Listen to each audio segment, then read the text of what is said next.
Hello বন্ধুরা, দেখো আমি এখন বিকাল টাইম দেখেই বুঝতে পারছো। আর আমি এখন চলে এসেছি আমাদের গ্রামের মাঠে। আর সবাই তো জানো আমি কোন গ্রামে থাকি, তবু আর একবার বলে দিচ্ছি আমি মালদা জেলায় হবিপুর থানায় দাল্লা গ্রামে থাকি। তো দেখো গ্রামটা কত সুন্দর, আর চারিদিকে সবুজে ঘেরা, দেখতেই পাচ্ছ পুরোটাই মাঠ, আর পিছনে বাংলাদেশ বর্ডার। তো আমি সবসময় দেখাই, আর আমার গ্রাম আমার কাছে ভীষণই প্রিয়।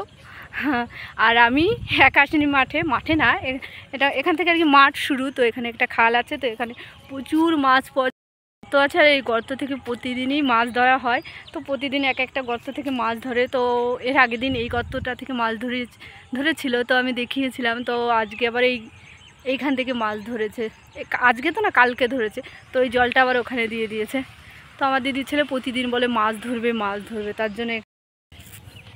তো আজকে তো আর মাছ ধরা হবে না, কারণ ওর মা ওকে প্রচুর বকাবকি করবে এই টাইমে, কারণ এখন অনেকটাই বেলা হয়ে গেছে। বেলা বলতে এখন সন্ধ্যা লেগে যাবে, আর একটু পরে 4টা মতো বাজে। ওই জন্য দুঃখ করছে, যার একটু আগে আসলে মাছটা ধরতে পারতাম।